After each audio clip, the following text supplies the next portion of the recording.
Marami ang nagtataka sa inilabas na official schedule ng PBA 49 Commissioners Cup. Bakit kaya mga idol, Mikey Williams balak pa rin ibalik ng TNT Tropang Giga sa kanilang official lineup? At eto mga idol, ang full schedule ng PBA 49 Commissioners Cup sa elimination round. Maagang masusubukan mga idol ang former sharpshooter ng Gilas Pilipinas, ang newly acquired ng Converge 5Xers mula sa Terra Firma Jeep, etong si Jordan Heading. First game sila mga idol sa doubleheader matchup na magsisimula ngayong November 27. Kontra agad yan mga idol sa guest team na Hong Kong Eastern Basketball. At kasunod yan mga idol, maglalaban naman ang dalawang tanking team sa PBA, ang Terra Firma Jeep at Phoenix Fuel Master. Same time pa rin mga idol ang tip-off ng first match, 5pm, habang 7:30pm naman ang simula ng pangalawang laban.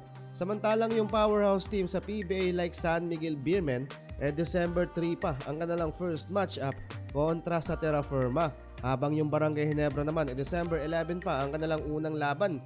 Matagal-tagal pa to mga idol na preparation at pahinga para sa Gene Kings. Pero ang mga kalaban nila doon ay yung recently champion at nakalaban nila sa finals, ang TNT Tropang Giga. Pero kung sisilipin yung maigi yung schedule, nakakapagtaka na nauna pang magkakaroon ng laban ng champion na TNT kaysa sa Barangay Ginebra.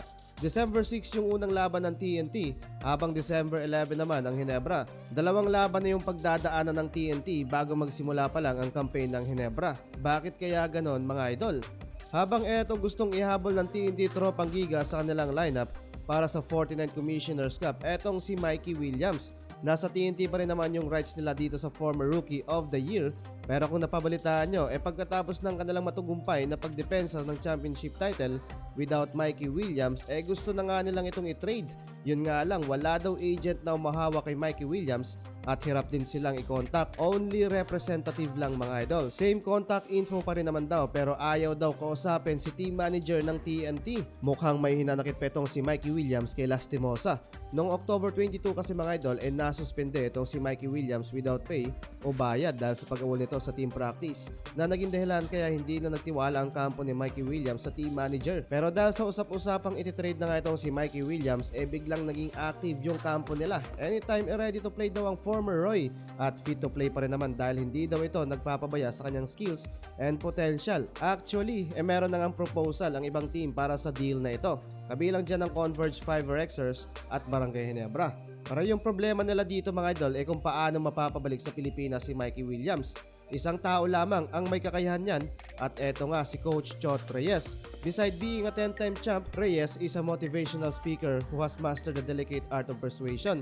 Kaya this time magagamit ulit niya para paamuhin na parang bata itong si Mikey Williams. At may chance pang maibalik nila sa TNT roster ang former Rookie of the Year. Kung sakali kaya mga idol, ano kayang team ang kanyang nais na paglaruan sa kanyang pagbabalik sa PBA?